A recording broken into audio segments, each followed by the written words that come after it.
জুরাইন কবরস্থানের এই কবরটি একজন মায়ের। কবরের গায়ে নিরাভরণ পরিচয় ফলকখানিতে লেখা মোসাম্মদ সাফিয়া বেগম, শহীদ মুক্তিযোদ্ধা আজাদের মা। মৃত্যুর আগে তিনি বলে রেখেছিলেন, কবরের গায়ে শুধু যেন তার এই পরিচয়টা লেখা থাকে, আজাদের মা।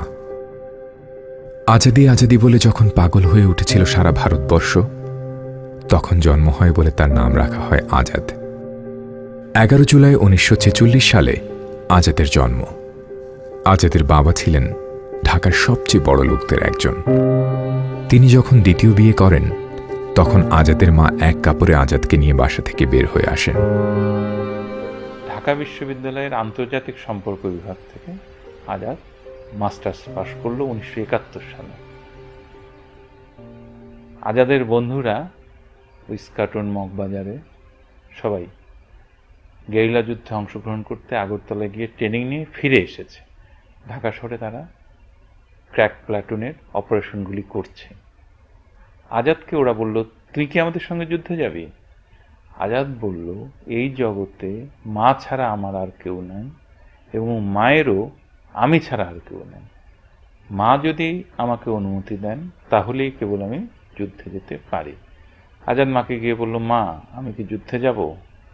মা বললেন, নিশ্চয়ই, তোমাকে তো আমি আমার জন্য মানুষ করিনি, তুমি দেশের কাজে লাগবে, দশের কাজে লাগবে, এই জন্য মানুষ করেছি। 1971 সালে 30 আগস্ট রাতে পাকিস্তানি সৈন্যরা আজাদকে এই বাড়ি থেকে ধরে নিয়ে গিয়েছিল। 30 আগস্টে যারা ধরা পড়েন তাদের একজন হচ্ছেন আবুল বারুক আলফি। এই মুক্তিযোদ্ধাদের হাতের আঙ্গুল নখগুলো সব উপড়ে ফেলেছিল, আর আঙ্গুলের মধ্যে সূচ ঢোকানো হয়েছিল। এরপরেও কিন্তু এই আজাদি বলুন, জুয়েলি বলুন, বাসারি বলুন, এরা মুক্তিযোদ্ধাদের নাম ঠিকানা বলে দেয় নাই। আজাদের মাকে বলা হলো, আপনি আপনার ছেলেকে বোঝান, সে যদি সব স্বীকার করে তবে তাকে রাজসাক্ষী বানানো হবে। আর তিনি আজাদকে গিয়ে বললেন একদম উল্টো কথা। এটা আপনারা জাহানারা ইমামের বই 71 দিনগুলিতেও পাবেন এই সংলাপটা। আজাদের মা বললেন, শক্ত হয়ে থেকো বাবা, কোনো কিছু স্বীকার করবে না। আজাদ বলল, মা ভীষণ মারছে। তো মা বললেন, না, তুমি তবু শক্ত হয়ে থাকো। আর বলল, মা, কয়েকদিন ভাত খাই না, কালকে যখন তুমি আসবে আমার জন্য ভাত নিয়ে আসবে। পরের দিন মা অনেক যত্ন করে ভাত রাখলেন, টিফিন ক্যারিয়ারের বাটিতে সাজালেন। তারপর সেই ভাত নিয়ে রমনা থানায় গেলেন। গিয়ে দেখলেন ছেলে নেই। এই ছেলে আর কোনোদিনও ফিরে আসেনি, এবং এই মা 1985 সাল পর্যন্ত বেঁচে ছিলেন আরও 14 বছর। তিনি কোনোদিনও বিছানায় শোননি। 14টা বছর একটা দানা ভাতও তিনি আর মুখে তোলেননি।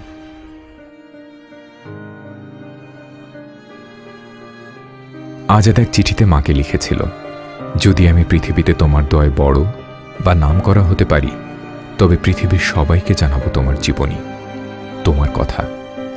আজাদের রেখে যাওয়া সেই অপূর্ণ কাজটাই যেন পূর্ণ হয়েছে আনিসুল হকের লেখা মা উপন্যাসের মধ্য দিয়ে। এটা আমার মনে হয় 2002 সালের শুরুর দিকে, সামনে 26শে মার্চ স্বাধীনতা দিবস ছিল। তখন একদিন বাচ্চু ভাই আমাকে ফোন করলেন, নাসিরউদ্দিন ইউসুফ, যে তুমি একটা গল্প লিখে দাও, আমরা ইটিভিতে স্বাধীনতা দিবসের নাটক করব। তখন মনে হলো যে এটা একটি নাটক করি। একদিন যে বাচ্চু ভাই একটু কথা আছে, কি কথা বললো যে আমি এটি একটি উপন্যাস লিখতে চাই। তা হচ্ছে কি রকম উপন্যাস? বললো আজাদের মাকে নিয়ে একটা উপন্যাস। আজাদের সঙ্গে যোগসূত্রটা কাজী কামাল উদ্দিনের মাধ্যমে, কাজী কামাল উদ্দিন বীর বিক্রম। বাট ক্লোজ হয়ে গেলাম যুদ্ধের সময় থেকে, খুবই ক্লোজ হয়ে গেলাম। আজাদের বাড়ি কিন্তু মগবাজারে, ওই গলির ভেতরে। আনিসকে বললেন, তুমি যদি সম্ভব হয় শাহাদাত ভাইয়ের সাথে কথা বলো। শাহাদাত ভাই খুব সানন্দে রাজি হলেন। আমি পত্রিকায় প্রথম আলোতেই বিজ্ঞাপন দিলাম যে আমি এই আজাদ, শহীদ আজাদ, এই পরিবার সম্পর্কে জানতে চাই। আমার মোবাইল নম্বরটা দিয়ে দিলাম। প্রথম আমি যে ফোনটা পাই সেটা আজাদের ছোট মার কাছ থেকে। এই ছোট মার জন্যই কিন্তু আজাদের মা ওই রাজপ্রাসাদ ছেড়ে বের হয়ে এসেছিলেন। জায়েদ ভাই হচ্ছে আজাদের চেলা ছিল, আজাদের সাথে গুটুল, গুটি গুটি পায়ে ঘুরতো, সব একসঙ্গে খেলতো, দুষ্টামি করতো। তখন সে বললো যে শুধু আমার কবরে শুধু শহীদ আজাদের মা লাগবে, আমার তোমার চৌধুরী সাহেবের নাম দিবে না, আমার বাবার নামও দিবে না। তো তাকে পাওয়ায় আমি একদম প্যান্ডোরার বক্স খুলে গেল। আমি আজাদের চিঠিপত্র পেলাম, আজাদের ছবি পেলাম, আজাদের বহু ডকুমেন্টস পেলাম এবং ডিটেইল গল্প। মা কিন্তু জনপ্রিয়তার ধারা একটি ব্যতিক্রমী বই। এই বইটিকে আমরা ইন্টারনেটে ফ্রি দিয়ে দিলাম। সময় প্রকাশনীর প্রকাশিত মা বইটির ৬৯তম মুদ্রণ চলছে। বইটি ওডিশি, ইংরেজি ও স্প্যানিশ ভাষায় অনুদিত হয়েছে। বইটি কলকাতা থেকেও বেরিয়েছে। এটা আমাকে জায়েদ ভাই বলেছেন, মহুয়ারা বলেছেন যে আজাদের মায়ের প্রিয় গান ছিল আজি বাংলাদেশের হৃদয় হতে কখন আপনি তুমি এই অপরূপ রূপে বাহির হলে জননী। আজ বাংলাদেশের হৃদয় হতে কখন আপনি তুমি এই অপরূপ রূপে বাহির হলে জননী। ওগো মা তোমায় দেখে দেখে আঁকে না ফিরে। এই মায়ের গল্প বলাটা, মায়ের এই আত্মত্যাগগুলি, ৩০ লক্ষ মানুষের মায়ের আত্মত্যাগ, বীরের রক্তস্রোত, মাতার অশ্রুধারা, তার যত মূল্য সে কি ধরার ধুলায় হবে হারা।